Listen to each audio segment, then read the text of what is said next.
to talk a little bit about eggs right here. So what we have here is a fresh egg, an old egg, and a farm egg that is fresh also. And the way you can tell is there are three layers. There's the yolk, and then there's that inner membrane, and then there's the outer membrane. As the egg ages, it loses that differentiation. There's even some leakage of the yolk into the white, gives it kind of a yellowish tinge. The color of the yolk is determined by the diet of the chicken. A chicken who is farm raised and runs around in the grass eating bugs and plants and things like that will have a more orangey, yellowy color. Does that make it more nutritious? Not necessarily. These tend to be our farm chicken eggs, and those chickens don't go outside and they're just fed corn. But it doesn't really matter. But what is important is when you make a yellow cake with chocolate icing, the reason why it was yellow is because the yolks are used in the recipe, and the yolks, because of their color, gives it a yellowish tinge, where as opposed to a white cake, we don't use the yolks so that the cake stays white. So that's just something that we use when we're baking. Another way to tell if your eggs are fresh is, this is an older egg. I can tell because instead of laying like this in the water, it's tilting upwards. It doesn't mean it's rotten, but it's moving towards the dark side, as I like to say, but that's one way to tell if your egg is getting old. Also, the color of the shell does not determine anything, whether it's nutrition or whatever. It's based on genetics, just like all of us have different skin tones. Chickens have different colored shells. It doesn't have anything to do with nutrition, but it's commonly thought that they are better or fresher or farm raised or whatever. It's just genetics. The chickens that we get commercially, the egg is not fertilized, so it's not going to become a baby chick. When you buy farm from a farmer or somebody out in the country, they might have a rooster, and those might have a baby developing inside, and you want to open them and look, because if you do, you'll see a little dark spot, and that is the beginning of the embryo. So I have a problem with eating baby animals, so I don't buy those kinds of eggs. And when I have my own chickens, which I do, I keep the roosters and the hens away from each other unless I want to let the hen sit on the eggs and have chicks.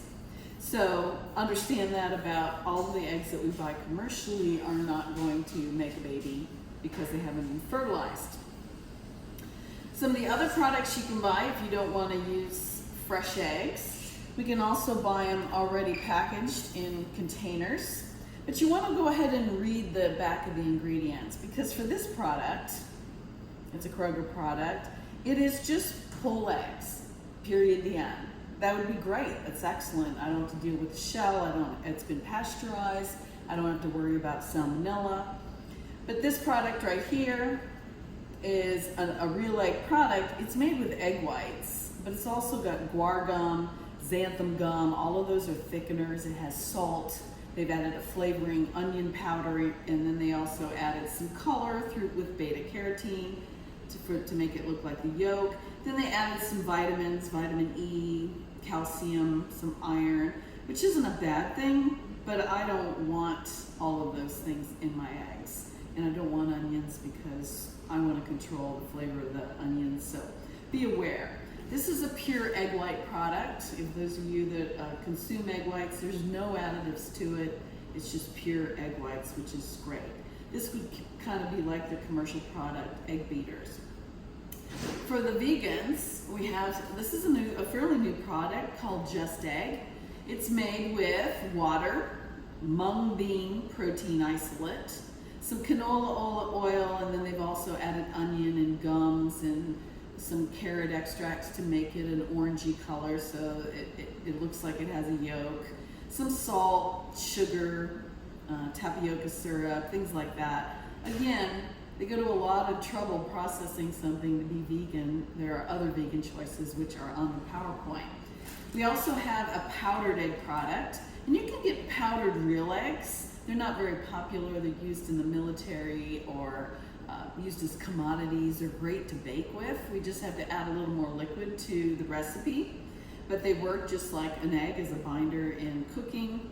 This one has a lot of great recipes on the back. It's made with potato starch and tapioca flour. It has some leavening in it, and then some cellulose gum and some modified cellulose. So that should be a significant amount of fiber, since cellulose is plant and wood fibers. So that's an example of something that we could use for our vegans, or people who have egg allergies would also want to use those.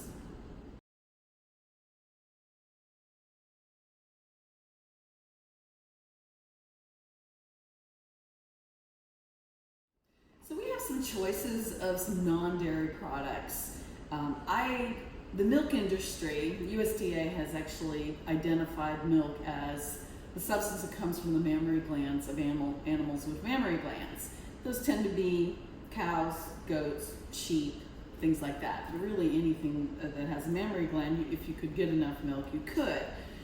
So the whole dairy industry has a problem with these products calling themselves milk, whether it's cashew milk or almond milk or coconut milk, because it really isn't milk. I call them a plant-based beverage. And I tell people that if they like them, include them, even if they're not dairy intolerant or they're not vegans or vegetarians or whatever. If they like them, include them in their diet as an additional beverage, is what I say. They have some nutritional value. It depends. They usually have to add a lot to make it more like milk, which is very specific. It is the food for a baby animal, so it does have a very rich nutrition background. But here are some of them. They have really exploded in the last couple of years. They make it out of hemp. They make it out of almost any kind of nut. Has a milk now. So the ones that are in class, this one is a higher protein. This is an almond cashew blend, and of course it has chocolate in it, and what adds to that is it also has sugar. This is usually the most popular product.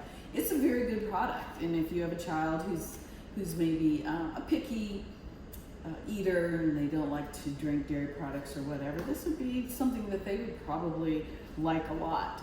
Silk is doing a good job with marketing their products. Quite a few of these are from theirs. Almond milk was one of the first ones that came out. They sweeten it sometimes with a little vanilla, sometimes they add sugar, sometimes they don't. The original, this is the original. It's okay, it's a little watery. They've added some vitamin D to it, of course, a little bit of iron, but you're gonna have to add a lot of things to these to make them equivalent from a nutritional standpoint. Here's one, this is soy. This is gonna be a great protein choice. Soy milk has been around for a long, long time. Babies who are intolerant to lactose have been giving soy formula for a long time. If you have a soy intolerance, of course, this would not work for you. Chobani oat this is a good product also, but it does taste like oats. It's like you're eating oatmeal in a liquid form. So if you don't like that, maybe you could flavor it up. This is a plain version. They make a really good ice cream made of oats also in the freezer section. This product is called Ripple. It's an unsweetened, and this is going to be made, it's got quite a bit of protein in it. It's made with pea protein, which seems to be very popular right now. And going to add a lot of oils and fats, plant-based. This one, the class usually finds is the least acceptable, and it is the most expensive. It's very expensive and not very palatable. So all of these products are fairly expensive, except for the ones that have been around for a while. And then there's, of course, coconut milk. This is not the coconut that you get in a can, sort of. This is a more watered-down beverage version of this. The problem with it is it tastes like coconut. If you don't like the taste of coconut, you're not going to like it as much. So they all have their differences, and I just think if you want to include them in your diet, whether you're dairy intolerant or not, as an additional beverage, there's no problem with that at all. These are your dairy milks. This is a whole milk, and then we have a skim milk, which is much less fat. It's also what people call watery milk or blue milk, because if you put it up to this light in a glass, it looks blue because you can't see the milk fat. Milk fat thickens it, makes it harder to see through. But nutritionally, the carbohydrates and protein are exactly the same. It's just missing the milk fat. So I always explain to people that whole milk is skim milk with 2 tablespoons of butter in it, 8 ounces in an 8-ounce glass. That's how I explain it. Otherwise, nutritionally, the protein and the carbohydrate is the same. This is half and half, which is half cream and half milk. Very high in calories. If you had somebody who needed to put on weight, you make milkshakes out of these for them. Increases calories, increases fat. Sometimes I know some actors, when they needed to put on weight for a role, ate milkshakes, and they made it out of this to put on the weight. And then, of course, this is lactose-free milk. It's milk that's made, it's this milk, only they've added the enzyme lactase to it, so it's broken down the lactose so that when I consume it, it doesn't bother me. So it's a little bit sweeter because you break down that lactose, which is a disaccharide, into the 2 monosaccharides that it is. It's going to have a little bit of a sweeter tinge. It tends to last longer for me. It doesn't go bad as quickly. This is your aseptically packed milk.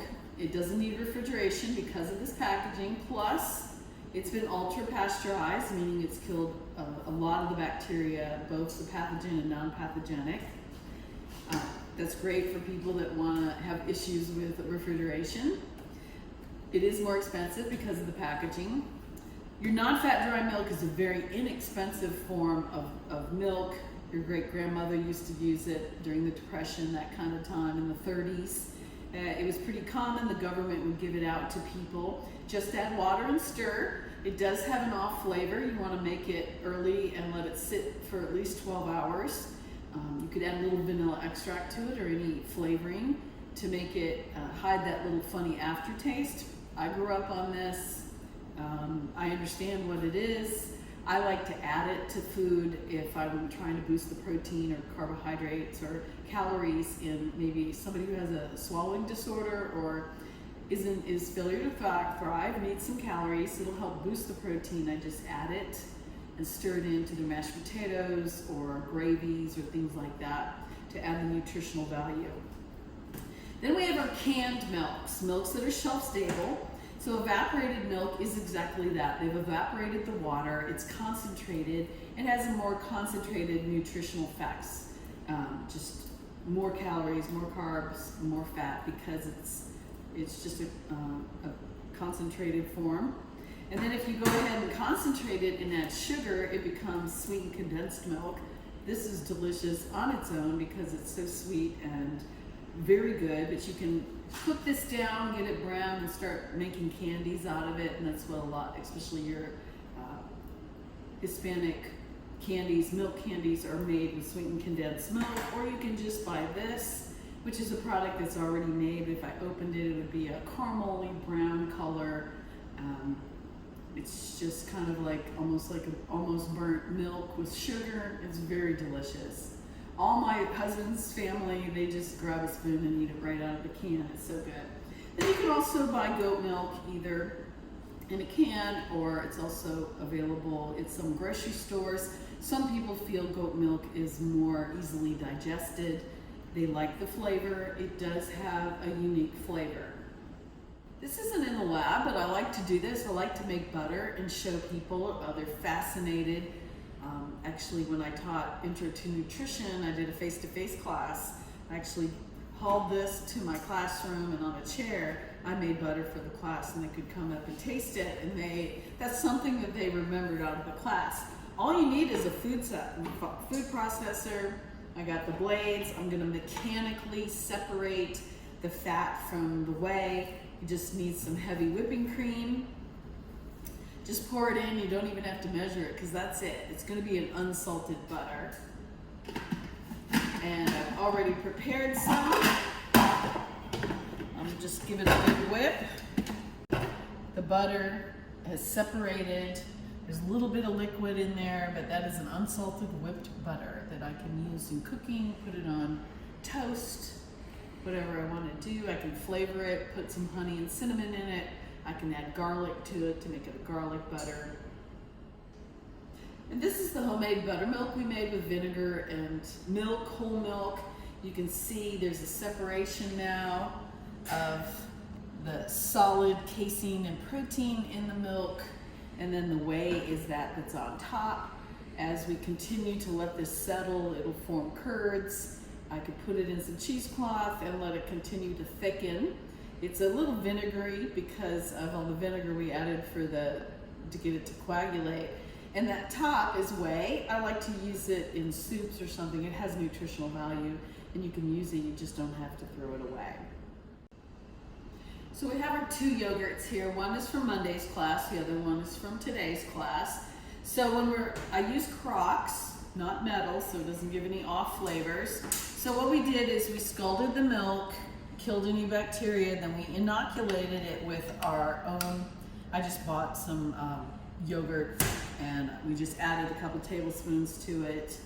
And now I'm gonna let it sit. I'm gonna cover it with plastic, put a towel on it, and lay it on top of the stove. It just needs a warm 98.6 kind of environment.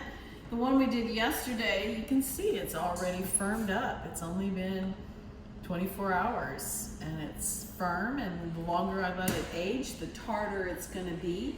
These yogurts tend to be pretty tart as you let them age, which is, other cultures don't actually eat yogurt really sweet like we do. They just eat it as it is. So I also have a version of plant-based. There are quite a few plant-based yogurts. They're gonna have a little bit more runnier texture than a full-fat one. One of my favorite yogurts is Noosa, N-O-O-S-A. It's got a really great flavor. It's 100%, a full fat, 4% milk fat. This is a very delicious yogurt. I'm all about, Liberté is also a very, very good one, especially the Madagascar vanilla. And I just say that just because yogurt is a great snack. It's a great food to incorporate in everyone's diet, including children, even seniors. It helps to keep them healthy also. It's easy to eat. So I'm a big proponent of yogurt. I have a variety of cheeses I want to talk about. I think cheese is the most delicious invention ever created. Just some little fun facts. A lot of these come from Europe. Each area of the world has their own version of cheese. That's delicious. If you haven't had manchegos, it's a Spanish cheese. It's kind of hard, but it has a lot of flavor. It's a semi-soft. I would consider it like a cheddar. This is so good. I've had it shredded and put in cornbread, and it's just unbelievably delicious if you haven't ever tried that. Cheese tends to be expensive though, as you'll notice when you do the lab. I also have a Vermont cheddar. This is an aged one. This has a lot of flavor also, but some people just like mild cheddars. They don't really want a strong cheddar. I also have Fontina. It's a soft cheese, not as soft as brie, but it's used in Italy as sometimes it's done on pizzas with mozzarella. It's usually in a mixture. It can be in your lasagna. Fontina is a very yummy cheese too. Gruyere and Gouda, which is what this is. This is a fairly firm Gouda, and Gruyere can be very firm. It's a flavorful Swiss cheese, very flavorful. Grating it and adding it to a pumpkin or squash soup, it's just really, really good and very delicious too. We have some of our Italian cheeses besides the Fontina. This is a Parmesan. It's a hard cheese. You're going to grate it. Also your Asiago. Asiago is also a hard cheese. We grate it, put it on and flavor pastas and on pizzas and things like that. Your mascarpone is a very fancy cream cheese. It's going to be in your tiramisu. Makes things very creamy. A little more expensive than regular cream cheese. I also have a soft mozzarella. This is the one that you would serve with a slice of tomato, some balsamic vinegar, and a basil leaf. And it's a salad that's served as the beginning of a meal. It also melts. It'll also be on a margherita pizza, which is basil, soft mozzarella, and then just sliced tomatoes, no tomato sauce. It's very good, soft and melted. I have a French cheese, which is brie. You can eat brie. You can see this is the bacteria that's giving it its flavor. Some people like to eat the outside. Some people just want to eat the inside. It's a very soft cheese, and it's also very high. You can buy it as triple fat, and it's triple cream, and it'll have a lot of calories in it. You can also bake it, either in hollow out some bread and bake it, and then just scoop it. Or you can bake it in a pie crust and put jams and jellies on top of it, strawberry jam or raspberry jam, and it's just a delicious dessert. I have some goat cheese. This goat cheese has blueberries mixed in it. It's from Vermont. I like my goat cheese fairly sweet, so it comes with cranberries or blueberries. It's just delicious in the morning on a bagel or something like that. And then I have a Norwegian, Swedish kind of a cheese. It's a brownish caramely colored. It's fairly soft, sort of, but it's half cow milk and half goat milk. And it's, like I said, it's kind of creamy. They serve it on a very a crispy kind of a bread that they eat there. I can't even describe the flavor of this cheese. It's so unique because you can taste the goat and you can taste the caramelization, but it's kind of fun. I bought it at Kroger. It comes in this little square. I wanted to mention, when we're making cheeses, we're trying to get that protein out, the casein, and then the byproduct is whey. And whey used to be used as just thrown away or fed to cows or pigs or whatever. It was just considered junk. But now it has a purpose. It can be made into these protein supplements and used in to increase the protein in a lot of foods. So we all know that whey protein has a new value. With our high protein keto diets, we're all about more whey in our food. And then the last thing I wanted to mention was Parmesan cheese. So we're all pretty familiar with this. This is a Parmesan Romano blend. And it looks like this, and we all know that it always comes out easily out of the container, and that's because if you read the ingredients, it has the anti-caking product that's in there is cellulose. Cellulose is basically ground up little tiny shavings of wood.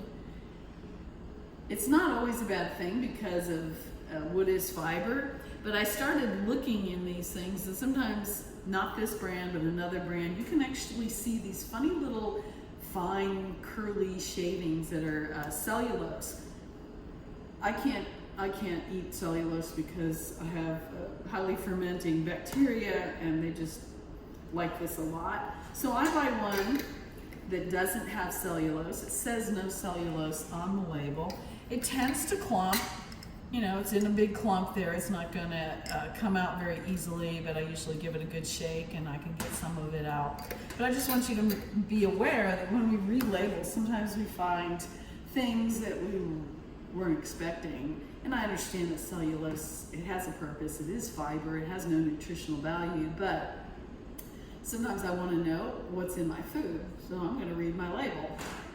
For the quiches, we did mini quiches. Number one, it takes less time to cook. It allows for individual servings. It's easy to eat. They're handheld.